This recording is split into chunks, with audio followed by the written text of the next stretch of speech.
Comment passer de 25% à 50% en taux de conversion d'une démo à une signature de contrat? C'est ce dont je vais discuter avec Edouard Mascret aujourd'hui, qui est co-founder et Head of Sales de Penny Lane, pour voir ce qu'ils ont mis en place pour augmenter ce taux. Donc la mise en place de leur équipe SDR pour gérer les demandes entrantes, la structure des démos qu'ils ont avec leurs comptes exécutifs, du marketing mais aussi du produit.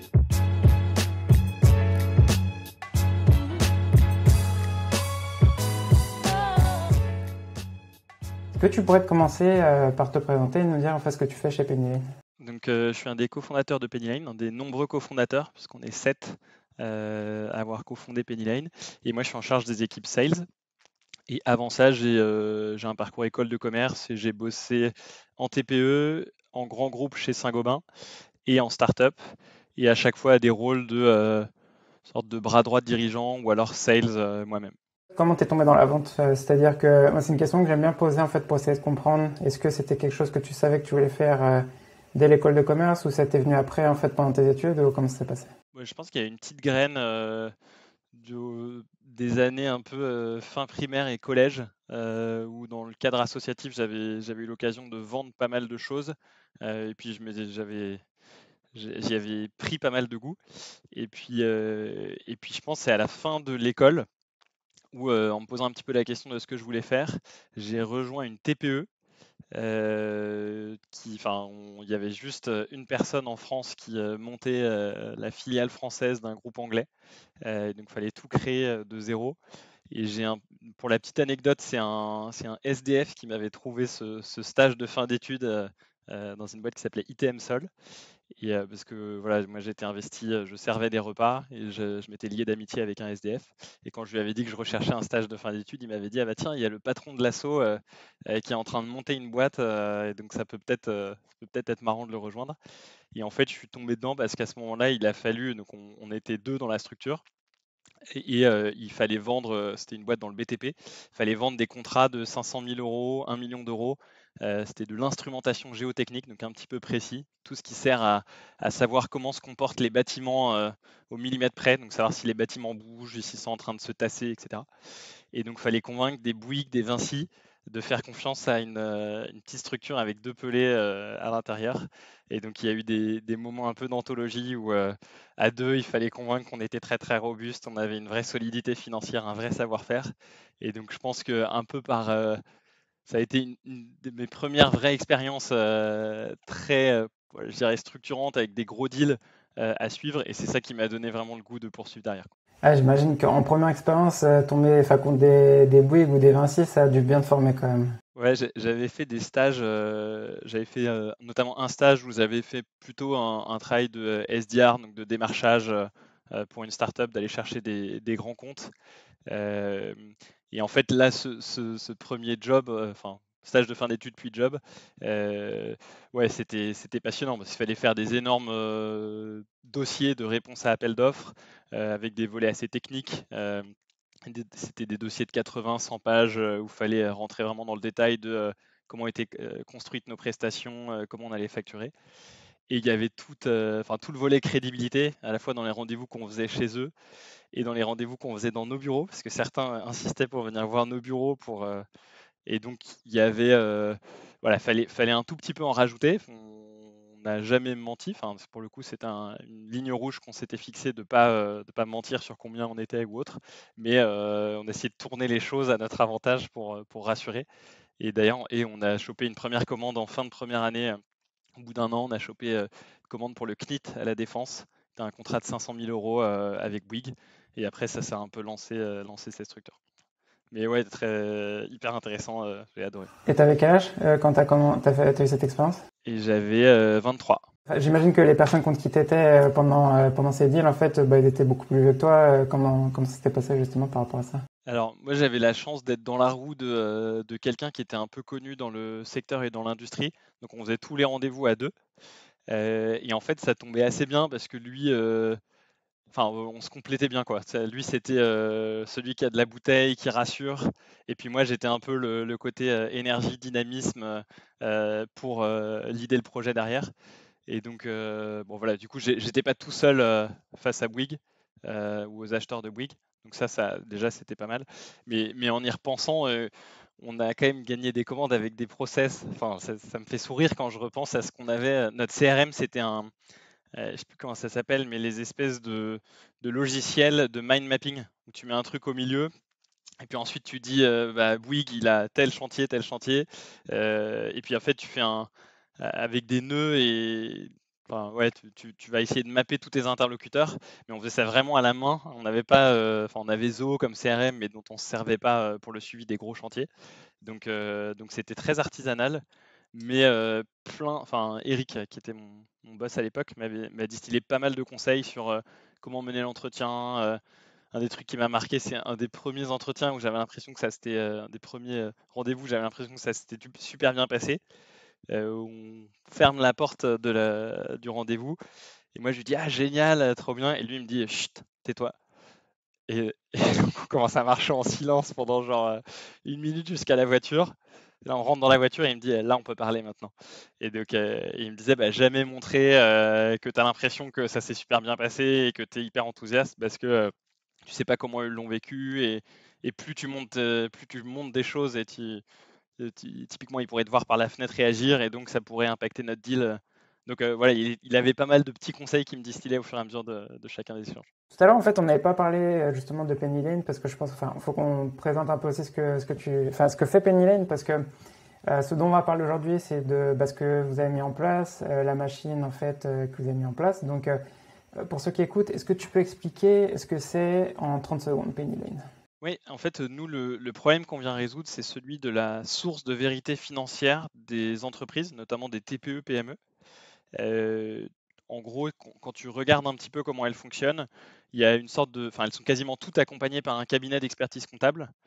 Et pour quasi toutes, il y a une sorte de fracture entre, d'une part, les différents logiciels qui sont utilisés du côté de l'entreprise, donc pour facturer mes clients, pour centraliser toutes mes factures d'achat. J'ai parfois des Excel pour piloter, j'ai ma banque où il y a mes transactions bancaires, parfois j'ai des outils d'encaissement où j'ai une caisse quand je suis, je sais pas, un restaurant ou un e-commerçant. Et donc ça, d'une part, tu as plein d'outils. Donc un premier problème, c'est comment je m'y retrouve avec tous ces outils pour avoir une seule vue de mes finances. Premier problème. Deuxième problème, la fracture avec mon expert comptable qui lui-même utilise encore un autre outil différent, qui est un logiciel de production comptable, dont parfois on connaît les noms, genre Cegid, Sage, qui sont parmi les logiciels les plus répandus. Et donc en fait, nous, on vient s'attaquer à ces deux problèmes en disant bah, il faut une source de vérité financière unique, un socle financier partagé entre la TPE-PME et le cabinet d'expertise comptable. Pour le cabinet, c'est un vrai logiciel de production comptable. Donc, c'est un peu technique, mais on va jusqu'à l'alias fiscal. On permet de déclarer, enfin de sortir les comptes avec Pennyline. Et pour l'entreprise, en fait, je dis souvent, c'est une sorte de CRM version admin finance. Donc, j'ai tous mes flux au même endroit, soit parce qu'on est connecté par API, on vient récupérer les factures, les transactions bancaires, soit parce que les dirigeants font leurs factures directement depuis Pennyline. Et en fait, j'ai tout au même endroit, accessible, avec des petits tableaux de bord actionnables. Et surtout, je gagne du temps parce que je vais pouvoir, depuis Pennyline, payer mes factures en un clic, facturer mes clients. Tout ça dans la même interface qui est partagée en plus avec mon cabinet d'expertise comptable. Tu disais, vous vendez principalement du coup des TPME, PME et tout ce qui est cabinet d'expertise comptable. Quand on avait préparé l'entretien, en fait, c'était ce que tu me donnais en fait comme information, c'était que vous avez deux funnels dans votre cycle de vente. Donc, il y avait toute la partie qui était TPME, PME, cabinet d'expertise comptable. Si tu veux, on peut commencer sur la partie TPE, PME et voir un peu ce que tu avais mis en place. Et pour rebondir, enfin, toujours même ce que tu avais dit, enfin, j'avais vu donc du coup ton post LinkedIn que tu avais fait par rapport au podcast que tu avais fait dans l'arène. Donc, tu avais dit qu'il y avait un point, c'était l'engagement de chaque membre de l'équipe au quotidien pour aller trouver les réponses pour leurs prospects et aller chercher des perfs incroyables. Donc, en moyenne, ton équipe, c'est 30 clients par mois. Ouais, c'est ça. Oui, tu veux enfin, en gros, oui, on a bien deux au sein de notre équipe sales. On a en gros 3 équipes. On a une équipe qui dialogue avec les TPE, PME, qui nous contactent soit en direct, soit par leur cabinet d'expertise comptable, et je vais y revenir après. Et donc là, c'est elles les reçoivent. Le but est de comprendre leurs besoins et ensuite de leur présenter la plateforme en lien, enfin pour rebondir sur le besoin qu'ils ont et de pouvoir derrière les basculer sur Pennyline. Deuxième équipe, celle qui accompagne les cabinets. Donc première équipe, pardon, je reviens dessus, c'est surtout une équipe où il va y avoir beaucoup de volume. C'est surtout des cycles de vente très courts, tu vois, une dizaine de jours, et ça va être surtout du closing, quoi. Donc c'est, tu vois, un account exécutif dans cette équipe-là, il va faire 15 démos par semaine, 60 démos par mois, ils ont des taux de conversion d'à peu près 50%, et ils vont signer, c'est ça, 30 deals et parfois un petit peu plus dans le mois. Ensuite, deuxième équipe, celle qui accompagne les cabinets. C'est une équipe beaucoup plus récente puisque ça fait, on va dire, depuis mars-avril qu'on commence à vraiment discuter avec les cabinets et à leur proposer d'utiliser notre plateforme. Et donc là-dessus, c'est complètement différent. Le but avec les cabinets, c'est d'une part de faire la partie closing au début, c'est-à-dire de les rencontrer et de les convaincre de mettre le pied à l'étrier et de commencer à tester Pennyline en mettant 5 ou 10 de leurs clients directement sur Pennyline pour pouvoir faire un test un peu grandeur nature et se rendre compte de à quoi ressemble la plateforme. Et après, il y a tout un travail de farming OK, une fois que tu as mis ces 10 dossiers, je vais un peu prendre le pouls, comprendre si tu as adhéré à la plateforme et si notamment tes équipes, parce que les commerciaux sont surtout en lien avec le patron du cabinet, et les personnes qui sont vraiment clés dans le déploiement d'un cabinet, c'est les collaborateurs comptables, c'est-à-dire les personnes qui utilisent l'outil au quotidien. Et juste pour se rendre compte, nous, on utilise un CRM et je pense qu'on l'utilise quelques heures par jour. Mais pas non plus, je dirais 7-8 heures par jour. Là, les collaborateurs comptables, c'est leur outil de production. Donc, c'est vraiment un outil qui est structurant dans leur quotidien. Donc, c'est encore plus structurant de changer d'outil de production comptable pour un cabinet que de changer de CRM pour une entreprise ou une équipe sales. Donc, faut se représenter un petit peu ce que ça veut dire. Et donc là, cette équipe à destination des cabinets, leur but, c'est de mettre le pied à l'étrier et ensuite d'accompagner progressivement le cabinet pour qu'il migre l'intégralité de son cabinet sur Pennyline et du coup qu'il quitte son logiciel historique. Troisième équipe qui est plus transverse, c'est l'équipe Sales Ops, où là ils sont vraiment, leur but c'est comment je fais en sorte que mes commerciaux puissent avoir la productivité la plus élevée et les taux de conversion les meilleurs, premièrement. Et deuxièmement, se mettre un peu aussi à la place des prospects et de comprendre un petit peu ce qu'ils vivent et faire en sorte que leur cycle à eux, leur cycle d'achat de Pennyline soit le plus fluide possible, avec si possible le moins d'interactions et que ces interactions soient à chaque fois pile juste, sans donner trop d'infos, mais en donnant assez, quoi. Je récap pour ceux qui écoutent. Donc, on a trois équipes. Donc, l'équipe qui gère les deals avec les TPE, PME. Ensuite, on a l'équipe qui gère les deals avec les cabinets d'experts comptables. Et ensuite, on a la troisième équipe, donc les sales ops. Si Ouais. tu veux. Et j'ai pas répondu à ta question qui était TPE, PME, là, comment ça se passe? Ouais, justement, c'est Tu ce veux- que j'allais te poser comme question. Du Ouais. coup, tu es en avance sur mes questions, du coup. Du coup, en fait, ce que je te propose, c'est qu'on commence avec les TPE, PME, parce que quand on avait préparé l'interview, justement, tu m'avais dit c'était quand même assez particulier tes deux fenêtres, on va dire, de vente. Donc, sur la partie TPE, PME, tu disais, je vais rebondir sur ce que tu disais tout à l'heure, donc que tu es à 50% de taux de conversion sur Ouais. tes démos. Donc, Demo to one, hein. Ouais, c'est ça.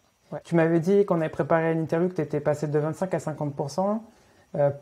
Moi, quand j'écoute ça, j'aimerais bien en fait savoir qu'est-ce que tu as mis en place pour arriver à ça, parce que c'est quand même pas mal. Ça veut dire qu'une démo sur deux, tu closes. Donc, qu'est-ce que vous avez mis en place pour arriver à ça? Ouais, en fait, je pense ce qui est assez intéressant, c'est que en 1 an et demi, 2 ans, j'ai l'impression qu'on a vécu énormément d'étapes différentes dans notre vente au TPE-PME. Si je reprends le tout début, je pense de janvier à avril 2020, c'était surtout du démarchage où on faisait des extracts LinkedIn enfin, tu vois, LinkedIn Sales Nav, on enrichissait avec Get Prospect pour avoir les adresses mail et derrière on envoyait des séquences personnalisées, en gros aux startups et agences digitales. Et donc on générait nous-mêmes notre propre pipe. On n'avait pas non plus 15 démos par semaine par compte exécutif. Je crois de mémoire qu'on devait envoyer une trentaine de séquences par jour et qu'on devait récupérer 2 démos, je crois, par compte exécutif chaque jour. Euh, Ensuite, à partir de mai 2020, il y a eu un vrai accélérateur. Et juste, attends, juste avant de continuer sur mai 2020, donc du coup, c'était, on va dire, plus, c'était quoi? C'était 100% outbound au début? C'était quasi 100% outbound. Ouais. Il y avait un peu de ce que nous on appelle le réseau team member. Donc c'est un peu les premiers employés de Penny Lane qui en parlaient autour d'eux et qui connaissaient des gens, mais quasiment personne spontanément ne nous contactait. On devait avoir un lead qui tombait en inbound par semaine, quoi. Donc c'était vraiment anecdotique. Et en revanche, bah, du coup, nous, on se débrouillait pour contacter les incubateurs. Parce qu'au début, on voulait surtout cibler les startups qui étaient très appétentes à avoir des outils de pilotage, avaient des sujets de cash burn, etc., avaient pas mal d'outils un peu de nouvelle génération, type Conto, Google Drive, Stripe, etc. Et nous, on était bien connectés à ces outils. Et donc c'est là où notre proposition de valeur résonnait le plus. Donc au début, on s'est dit, on prend un pool de 10 000 entreprises, 10 000 startups qu'on va aller explorer, enfin qu'on va aller démarcher, et avec des séquences personnalisées. Pour le coup, on ne faisait jamais de séquences en masse. On voulait à chaque fois que la personne se dise en face, tiens, ce mail a été écrit pour moi. Et donc c'est ça qui nous a permis de.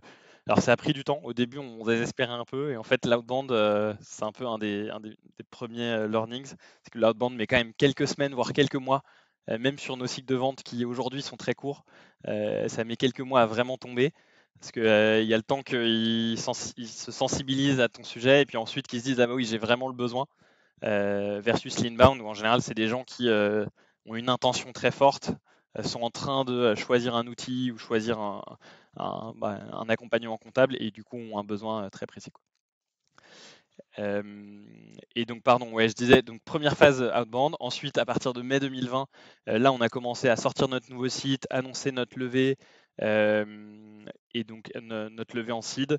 Et on a commencé à faire des campagnes de Google Ads, etc. Et c'est là que ça a vraiment pris et qu'on a commencé, je pense, depuis ce moment, à avoir surtout un modèle inbound avec assez peu d'outbound. Et derrière, pourquoi on est passé de 25 à 50%? Je pense que c'est une série d'étapes. Enfin, en gros, je pense que progressivement, on a construit, j'aime pas tout le temps ce mot de machine d'acquisition, mais c'est un petit peu ça, tu vois, on a vraiment une sorte d'entonnoir et on pilote. Maintenant, on commence à devenir bon pour piloter cet entonnoir et dire, bah tiens, il nous faut tant de leads par le marketing, tant de leads par le partenariat, tant de leads par le parrainage par mois. Ces leads, ils se transforment en contactés en démo booked. Donc on estime qu'on a tant de conversions entre les deux. De démo booked à démo done, on en perd X%. De démo done à contract sent, puis à closed one, derrière, on a tel et tel taux de conversion. Et donc, progressivement, en fait, on est allé travailler sur chacune des phases de cet entonnoir. Et donc typiquement, sur le sourcing des leads, on a non seulement un feedback qui est quali pardon, de la part des SDR. Enfin, peut-être avant ça, déjà une première chose qu'on a mis en place, c'est de mettre en place des SDR. Au début, c'était les mêmes commerciaux qui faisaient, il y avait un contact, quelqu'un qui laissait ses coordonnées sur le site, les commerciaux le rappelaient et derrière faisaient tout le cycle de vente. Et à peu près juin 2020, on s'est dit, bah tiens, ça a du sens de mettre quelqu'un, de spécialiser quelqu'un pour être ultra réactif sur ces contacts entrants. Parce que c'est des gens qui ont un besoin très chaud et on s'apercevait que quand on ne les contactait pas dans les 2 heures, on en perdait certains en cours de route. Donc, la première chose qu'on a mise en place déjà, c'est ça, c'est de prendre la balle au rebond et tout de suite traiter. Et à chaque étape, on se dit comment on crée l'effet wow. Donc, typiquement, côté SDR, l'effet wow, c'est quand tu arrives à rappeler dans les 15 minutes, tu te rends compte que tu envoies déjà une super première image, tu pars du bon pied avec le dirigeant que tu as en face parce qu'il se dit tiens, ça va être un plaisir de travailler avec eux, j'ai laissé mes coordonnées, je sais que 15 minutes plus tard, je suis rappelé, ils sont réactifs, quoi. Et donc il y a eu ce volet côté SDR.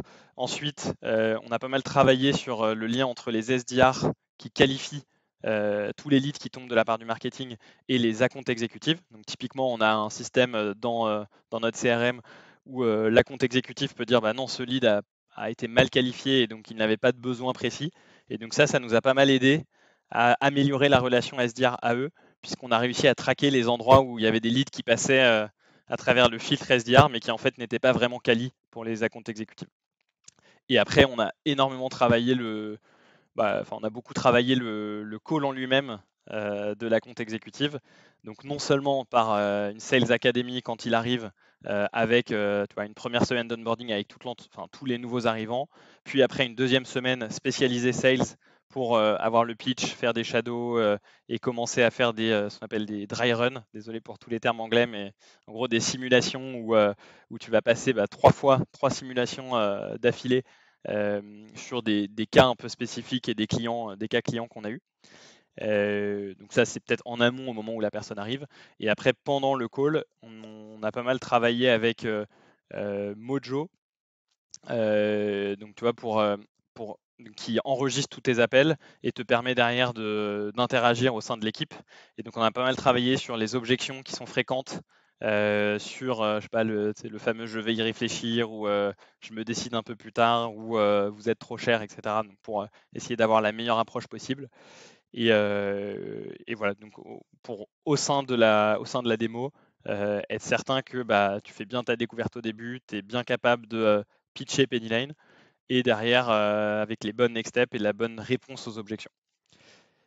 Et juste au passage, de ces 25 à 50%, il n'y a pas que le travail de l'équipe commerciale, il y a surtout un gros travail collectif avec le market qui source bien les leads en amont, et le produit qui quand même s'améliore de jour en jour, de semaine en semaine, et qui en fait que progressivement, on peut aller taper, on répond à de plus en plus de besoins, et donc on a une réponse à apporter là où il y a 6 mois, par exemple, quelqu'un qui venait pour, je sais pas, quelqu'un qui avait un SaaS et qui voulait vendre une prestation récurrente mensuelle, on n'avait pas encore notre module d'abonnement connecté à GoCardless, qui fait que ça automatise ton envoi de facture chaque mois et que ça vient prélever directement sur le compte de ton client. Donc, progressivement, en ajoutant des fonctionnalités, ça nous permet d'aller closer plus d'entreprises. Du coup, je vais rebondir un peu sur ce que tu disais. Donc là, tu as expliqué un peu tous les points en fait justement de cette conversion de 25 à 50%. Donc du coup, le premier point, ce que tu disais, c'était sur la partie SDR, que vous avez mis un pôle en place par rapport à ça. Donc on est d'accord que c'est un pôle qui gérait 100%, enfin tous les leads entrants, c'est ça? Les gens qui venaient sur le site et qui voulaient vous parler. Donc qu'est-ce que tu as fait avec ce pôle précisément? Enfin, c'est en gros, eux, ils reçoivent une notification, ils contactent le prospect pour l'avoir au téléphone, ou eux, ils prennent un rendez-vous avec eux et ils ont quoi, 10-15 minutes pour les qualifier, ou comme ça fonctionne? Alors, de façon concrète, il y a les coordonnées qui sont laissées sur notre site tombent dans un dans un canal sur Slack. Et derrière, sur Slack, on a une petite méthode pour que chaque SDR prenne les leads et les contacts. Donc, c'est eux qui les rappellent directement. Et quand on n'arrive pas à les joindre, là, tu as une séquence qu'ils peuvent envoyer, qui leur envoie plusieurs mails entrecoupés d'appels avec des tâches dans notre CRM.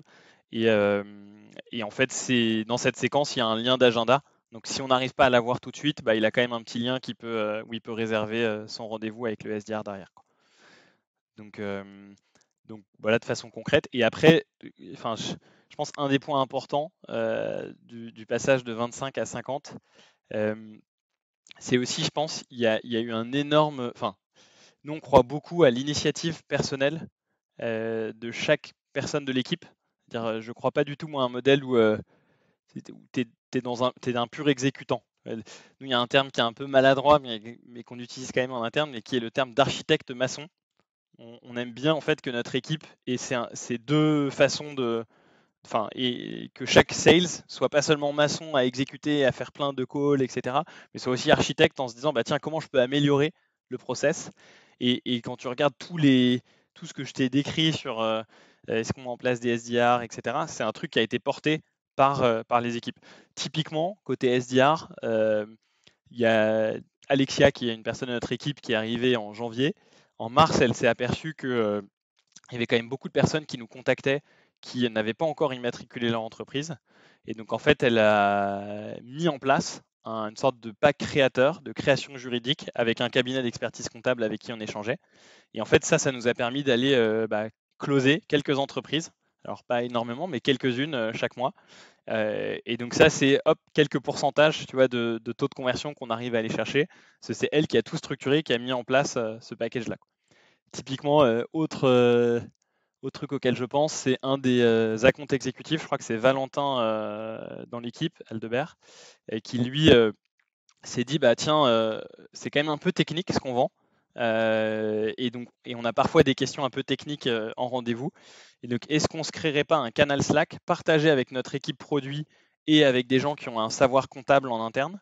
Et comme ça, dès qu'on est en démo et qu'on bloque sur un point, eh ben, on pose notre question directement dans ce canal Slack.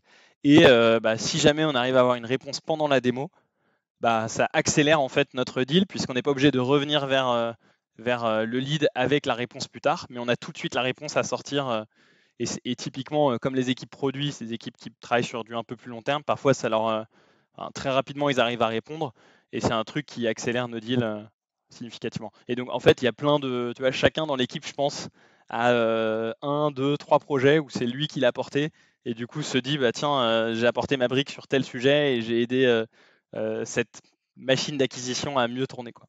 Ah, bah, c'est les petits détails qui font la différence au final. Parce que comme ce que tu disais tout à l'heure, c'est pas une chose qui a fait que vous êtes passé de 25 à 50, c'est vraiment tous les détails que tu es en train de donner, bien sûr le produit, l'équipe marketing aussi derrière qui aide sur tout ça, mais l'ensemble fait que tu arrives à 50% aujourd'hui. Et c'est pas juste un détail, comme tu disais. Et du coup, juste, moi, avant qu'on parle des comptes exécutifs et des calls qu'ils font, sur la partie SDR, du coup, c'est le call de qualification, combien de temps il dure et pour un prospect en fait Ça dure 5 à 10 5 minutes. à 10 minutes, ok. Nous, notre enjeu, c'est déjà, premièrement, que le prospect passe un bon moment. Donc, il faut que tu vois, il Ouais. ressorte de ce call en se disant, tiens, j'ai non seulement c'était agréable, mais en plus, j'ai appris des choses sur Pennyline. Donc, en fait, on essaye de trouver le dosage un peu subtil entre poser des questions et réussir à qualifier si c'est un lead à qui on veut parler plus longuement et qu'on pense peut devenir client, ou savoir si c'est juste un curieux ou quelqu'un qui n'a pas encore immatriculé son entreprise, etc. Auquel cas, on ne veut pas consacrer du temps tout de suite à cette personne. Donc, faut trouver le dosage entre est-ce qu'il est quali, donc il faut que je pose quand même pas mal de questions, et en même temps, il faut que j'incarne un petit peu Pennyline. Je ne peux pas juste poser des questions, sinon derrière, il va être un peu sur sa faim et se dire bah, c'est un call où moi j'ai surtout donné de l'info et j'en ai reçu aucune. Donc, on essaye d'avoir un peu ce mélange des deux. Euh, et on estime que ouais, c'est en 7-8 minutes, on arrive à peu près bien qualifier une entreprise et à lui donner envie de voir la suite, mais en ayant quand même quelques infos sur Penny. Donc là, tu as qualifié ton prospect. On va dire que je suis un prospect, j'ai parlé avec un test d'IR. Maintenant, donc la deuxième étape, ça va être la démo. Donc tu disais tout à l'heure un peu, tu parlais des objections justement qu'avec Mojo, enfin vous gérez pas mal tout ça. Une démo, ça dure combien de temps chez vous? C'est 30 minutes, 1 heure et comment tu la structures? 30 minutes pour ceux qui ont uniquement un besoin sur le volet logiciel, donc qui veulent juste un outil pour facturer leurs clients, enfin ce fameux CRM dont je te parlais, pour eux piloter leur entreprise. Et 60 minutes quand ils veulent ce CRM pour piloter leur entreprise version finance, mais aussi discuter du volet comptabilité, donc notamment s'ils sont en recherche d'un cabinet d'expertise comptable, on leur consacre un petit peu plus de temps. Et du coup, comment tu structures? Enfin, bon, on va partir sur l'exemple d'un call de 30 minutes, donc sur le logiciel. Comment ils structurent leur call, tes accounts exécutifs? 30 minutes, on va souvent passer un bon 10 minutes, entre 10 et 15 minutes sur la partie découverte. Là-dessus, on fait pas des trucs de rockstar, mais on fait, tu vois, icebreaker, on essaye de détendre un peu, enfin créer une relation au début. Ensuite, derrière, question de découverte. Dans notre CRM, on a en fait une sorte de bloc de texte où tu tapes hashtag notre rendez-vous et puis tu as tout le fil de ta découverte qui ressort. Donc en fait, ça te guide et tu peux remplir au fur et à mesure directement dans le CRM. On pose pas mal de questions sur où la personne veut emmener son entreprise, tu vois, pour pas juste parler technique, facturation et autres, mais aussi parler, en fait, c'est quoi ta vision avec ton entreprise et essayer de se raccorder un peu à ce projet plus général que la personne a pour sa structure. Et derrière, après, en général, en 10 minutes, on pitch Pennyline, on présente le produit et on se réserve 5 minutes pour la fin, pour le volet un peu closing, next step. Ouais. Voilà. Et comme je te disais, ça va assez vite. Donc et en fait, on envoie notre follow-up email en général dans la foulée. Donc on termine le rendez-vous et maxi 10 minutes plus tard, en général, le prospect a le compte rendu de l'échange qu'on vient d'avoir. Et du coup, et tu me disais tout à l'heure, et le contrat, tu l'envoies à quel moment? Par exemple, Et le contrat, on l'envoie à ce moment-là. Enfin, on tu envoie l'envoies à ce moment-là? un Ok. mandat Go Cardless à valider. Et dès qu'il a validé, derrière, on lui ouvre les accès à la plateforme. Du coup, maintenant, juste, donc ça c'était on va dire le premier funnel. Maintenant, j'aimerais qu'on parle du deuxième funnel dont tu parlais. Donc, c'était sur les cabinets d'experts comptables. Donc, ça, c'est à partir de quel moment vous vous êtes rendu compte qu'il fallait avoir une équipe dédiée pas vraiment un secteur différent, mais quand on avait préparé l'interview, tu m'en avais parlé que au début, le focus était l'entreprise et après, en fait, vous avez commencé à mettre ça en place. Donc, c'est à partir de quel moment vous vous êtes rendu compte de ça? Notre vision, ça a toujours été de construire un logiciel partagé entre les TPE-PME et les cabinets d'expertise comptable. Seulement au début, on s'est dit les cabinets, ils voudront jamais avoir un outil comme le nôtre entre les mains puisqu'on était beaucoup trop jeunes, on n'avait pas du tout toutes les fonctionnalités dont ils avaient besoin. Et donc on a fait un truc un peu étonnant, c'est qu'on a créé nous-mêmes une sorte de cabinet d'expertise comptable on a embauché des comptables et on a accueilli des clients, enfin on a signé des clients sur ce cabinet. Et en fait, ce qui était génial, c'est que donc ça, c'était l'année 2020 en gros, première année. Et ça nous a permis de construire la plateforme avec non seulement les retours de nos comptables en interne, mais aussi ceux de nos clients. Et donc, en fait, c'est un peu nos deux clients d'aujourd'hui. Enfin, en tout cas, les cabinets, on les appelle nos partenaires aujourd'hui et les TPE-PME, nos clients. Mais en fait, on avait le retour des collaborateurs comptables et des TPE-PME. Donc ça nous a permis d'aller très vite, notamment dans le développement de notre plateforme. On s'était dit, nous, fin 2022, on ira voir les cabinets parce que là, on estime qu'on aura un logiciel qui tiendra la route. Et c'est d'ailleurs un petit peu ce qu'on continue de dire, c'est que notre logiciel il est en construction et que fin 2020, enfin, pardon, ouais, c'est ça, pardon, fin 2021, excuse-moi. On s'était toujours dit fin 2021, on va voir les cabinets. Et donc, parce que notre logiciel sera mûr à ce moment-là. Et en fait, il se trouve que des cabinets sont venus nous voir fin d'année dernière, fin 2020, début 2021, en nous disant attendez, moi j'ai mon client qui me parle de Penny Lane, ça a l'air de bien le tenter, de bien le séduire. Est-ce que tu pourrais pas me montrer à quoi ça ressemble? Nous, au début, on disait non, non, on n'est pas du tout prêt, arrêtez, on ne vous montre pas. Et puis en fait, on a quand même eu 5-6 fois la demande. On s'est dit, bah, ça veut peut-être dire quelque chose. Et donc, en leur montrant la plateforme, donc, effectivement, ils nous ont dit, bon, c'est pas complètement mûr, mais je me vois commencer à l'utiliser. Et donc là, c'est tu vois, début 2021 où là, on a commencé à équiper des cabinets qui, eux, ont commencé bah, du coup à tenir la comptabilité sur Penny Lane, à nous faire pas mal de retours. Et c'est à partir de ce moment-là qu'on s'est dit, bah, enfin, tu vois, je pense en janvier, février, mars, il y avait quelques cabinets. Et puis après, il a commencé à avoir du bouche à oreille, ça s'est accéléré. Et du coup, en mai, on s'est dit, on crée une équipe dédiée avec des personnes dont ce sera le métier d'aller convaincre un cabinet d'utiliser Penny Lane et derrière de potentiellement migrer tout leur cabinet. Et sachant que la beauté du modèle de Penny Lane, c'est que cette équipe cabinet, elle fait aussi que de l'inbound. Donc pourquoi? Parce qu'en fait, d'une part, c'est quand même une profession où les gens parlent beaucoup entre eux. Euh, c'est une profession où il y a l'ordre des experts comptables, il y a pas mal de réunions entre experts comptables et donc ils communiquent souvent sur les logiciels qu'ils utilisent. Premièrement, beaucoup de bouche à oreille, donc un peu des contacts, des personnes qui nous contactent directement parce qu'ils en ont entendu parler. Et deuxièmement, en fait, le fait de signer pas mal de TPE-PME en direct, ces TPE-PME, elles sont accompagnées par des cabinets d'expertise comptable. Et en fait, du coup, un grand nombre d'entre elles nous dit bah, moi, j'aime bien Penny Lane et donc je vais en parler à mon expert comptable pour que lui tienne ma comptabilité dessus. Et du coup, c'est assez beau parce qu'ils en parlent à leur cabinet et ils nous disent je vous présente mon cabinet, faites-lui une présentation de Penny Lane. Et ça nous permet, enfin, on a une acquisition naturelle là-dessus puisque on a du lead entrant par les dirigeants de TPE-PME. Et après, à nous de les recevoir. Parfois, ils sont hyper proactifs parce qu'ils se disent c'est mon client qui veut, donc je vais creuser, ça m'intéresse. Et d'autres fois, ils y viennent un petit peu à reculons parce qu'ils n'aiment pas trop être forcés par leurs clients, ce qu'on peut comprendre. Et donc dans ce cas-là, nous on temporise en disant bah écoutez, c'est pas le bon moment, on se recontacte plus tard. Et voilà les accès pour exporter de la donnée depuis Pennyline vers votre logiciel. Et tu m'avais dit aussi que, en fait, cette stratégie, au final, c'est le flywheel. Donc, du coup, tu commençais avec ta première équipe, donc les TPE, PME. où ils recommandent en fait leur cabinet expert comptable. Donc du coup, ensuite, tu commences avec le cabinet expert comptable et que ça commence généralement avec un client chez eux. Donc du coup, enfin, ton client que tu avais déjà du coup en TPE. Et ensuite, petit à petit, en fait, dans le cabinet, en fait, ils vont commencer à implémenter Pennyline sur le reste de leurs clients. Ici, cette stratégie d'expansion, c'est ton équipe justement, cabinet expert comptable qui s'en occupe ou comment ça se passe? Exactement. Donc c'est l'équipe commerciale côté cabinet qui va, c'est un peu ce que je disais, qui va surtout être en lien avec le patron du cabinet. Donc c'est lui qui en général au début va dire oui, je fais un test sur Pennyline. Et je commence à gérer ce client et puis je mets peut-être 5 ou 10 dossiers, 10 de mes clients dessus. Et derrière, il y a une deuxième étape qui est, une fois qu'on a mis un pied, il faut être sûr que les collaborateurs comptables, qui sont les vrais décisionnaires, puisque c'est eux qui vont se servir le plus du logiciel, il faut que eux aient un effet waouh en utilisant la plateforme et qui perçoivent très concrètement la productivité de dingue que ça va leur faire gagner au quotidien.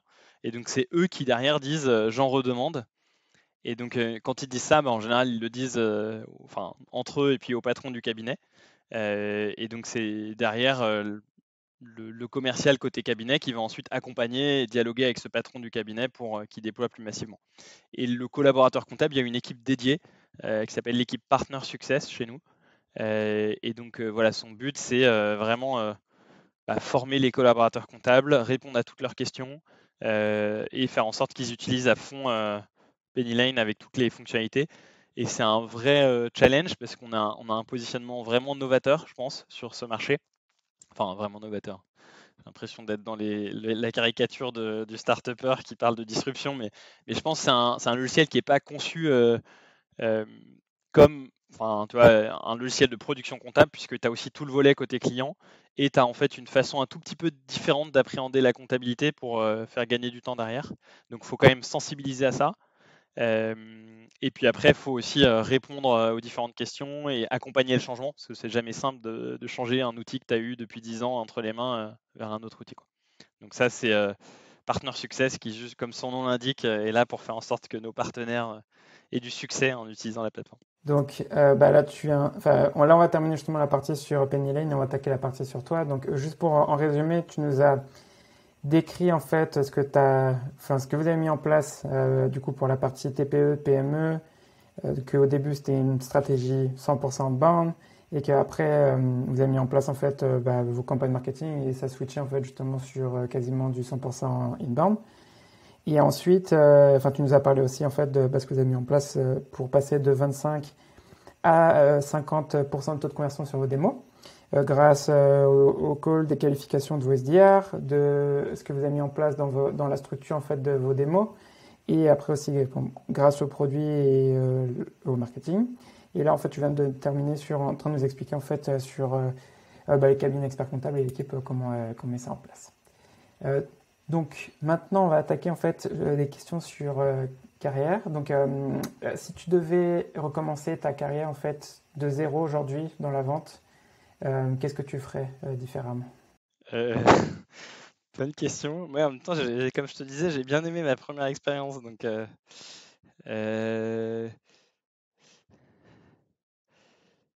je pense une réponse un peu rationnelle, c'est de dire j'irai chez un docto où tu vois, qui est reconnu comme étant une bonne école de vente. En fait, j'irai me former. Je ferai peut-être 1 ou 2 ans pour essayer de comprendre de l'intérieur comment ça fonctionne et être vraiment formé avec des managers présents, une vraie méthodo. Et ensuite, dans un deuxième temps, j'irai dans une boîte, je pense, type Pennyline, où là, une fois que je me suis formé, j'ai- je vais dans une boîte où j'ai plus de latitude et je peux moi-même mettre en place des choses. Ce qui est, de ce que je comprends, un petit peu plus difficile quand tu es sales chez Docto, tu as du mal à avoir un impact global sur l'organisation. Donc, je pense pour le côté formation, je rejoindrai une grosse scale-up avec des méthodos éprouvés. Euh, et après, pour le côté un peu sentir que j'ai de l'impact et que je contribue à quelque chose à l'aventure, plutôt une boîte un petit peu plus early, euh, où là, je sens que je peux vraiment concrètement mettre des choses en place, apporter un peu ma vision sur les choses, quoi. Parce que la première, en fait, donc si tu es dans une scale-up où il y a déjà tous les process en place, c'est plus de l'exécution et en fait, tu vas plus être formé sur les méthodes, les process, comme tu disais. Et après, ouais, deuxième temps, une boîte comme Penny Lane où tu pourrais mettre en place tes idées et tester des choses, en fait, justement, grâce déjà à Ouais. l'expérience que tu as. Donc, Et j'essaierai de valider à fond, notamment tu vois, pour la deuxième structure un peu plus early, de valider à fond à quel point l'entreprise est bien positionnée sur son marché et apporte une réponse vraiment différenciante.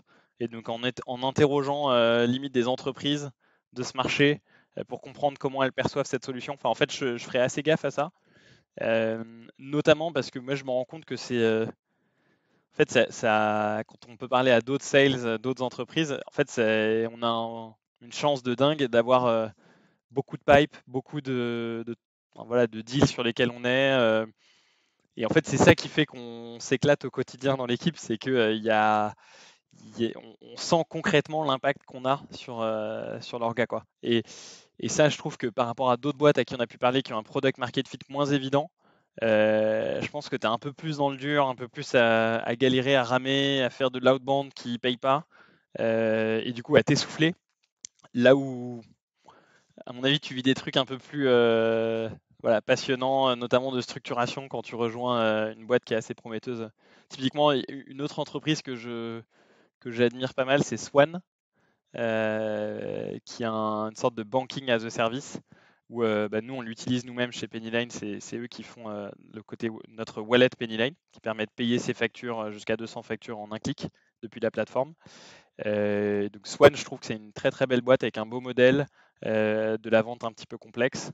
Et donc voilà, typiquement et je trouve qu'il commence à avoir bien trouvé son product market fit, tout en étant assez jeune. Donc voilà, ce genre de structure, Pennyline ou Swan, dans un deuxième temps.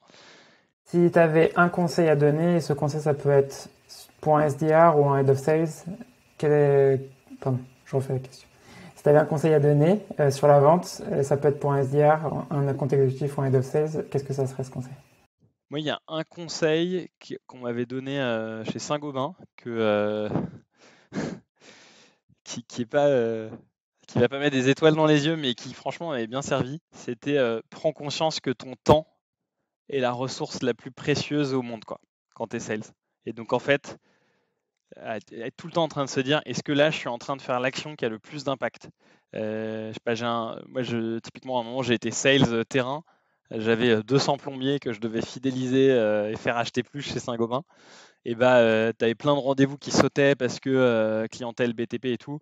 Et tout de suite, j'ai un rendez-vous qui saute. Donc déjà, comment je m'assure en amont que mon rendez-vous saute pas, et donc en mettant des petits trucs en place. Et après, si j'ai un rendez-vous qui saute, tout de suite me remettre en, je sais pas, prospection, démarchage, aller ouvrir des nouveaux comptes et tout.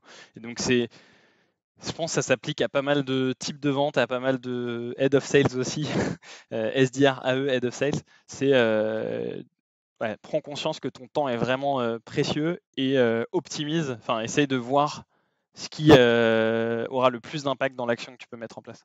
J'adore ce conseil parce que je trouve la gestion du temps, c'est trop sous-estimé au début. En fait, quand tu commences dans la vente, et c'est un conseil c'est tout simple, mais quand tu valorises beaucoup ton temps et c'est là où quand ce que tu disais en fait, quand tu te priorises tes activités les plus importantes que tu as fait dans ta journée, c'est ce qui a le plus d'impact à la fin de la journée. Et typiquement, je regarde Nathan chez nous, là, qui est un des sales qui a les meilleurs résultats, tu vois, qui va régulièrement aller chercher 40 entreprises signées par mois, voire un petit peu plus. Lui, typiquement, tu vois, il y a un côté un peu, c'est pas non plus un bourreau de travail à bosser jusqu'à minuit, mais en revanche, sur les heures où il bosse, quoi. Il est à son bureau, hyper sérieux, il déroule. Par ailleurs, c'est un mec adorable, hein, c'est pas le espèce de geek dans son écran. Mais tu vois, il y a ce côté un peu machine et je me laisse pas divertir ou autre et boum, je déroule et je fais mes différents rendez-vous, mes follow-up, hyper carré, hyper rigoureux et je perds pas mon temps entre guillemets, quoi. Si tu avais 3 contenus à partager sur la vente, ça peut être des livres, podcasts, blogs, qu'est-ce que tu recommandes?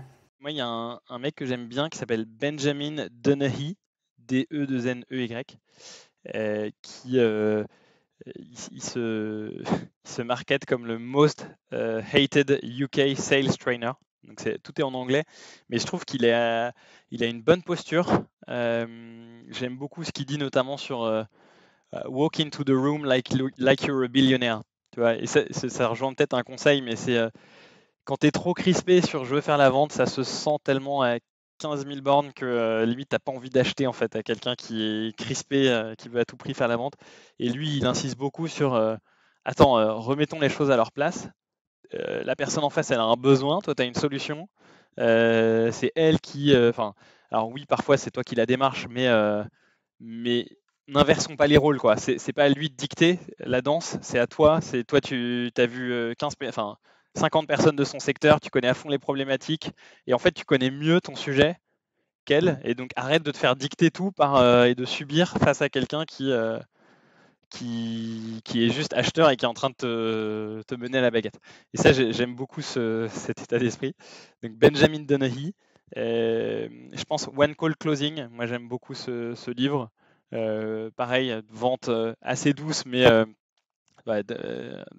drivé par les résultats, où tu vas pas harceler ton client à tout bout de champ.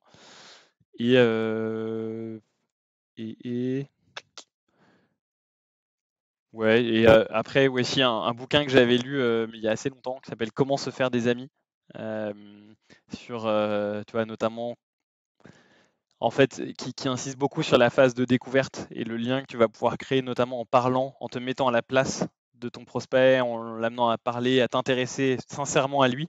Et ouais, c'est un truc qui change complètement la donne, en fait. Si tu passes d'une relation où tu es très, je sais pas comment dire, très technique, à une relation où tu connais un petit peu mieux ce qu'il vit en dehors, et du coup quand tu le vois, c'est pas c'est pas la même histoire que si tu as juste parlé business avec lui tout du long, quoi. Et pour terminer, si tu avais une personne que tu recommandes pour le podcast, quelle serait cette personne? Tu peux en dire deux ou pas, Ouais, Alric? ouais, bien sûr. Ouais, ok. Je t'ai parlé de Swan. Florian Tardivelle les a rejoints il n'y a pas longtemps en tant que Head of Sales, après plusieurs années chez Stripe. Je pense que c'est quelqu'un d'intéressant à inviter.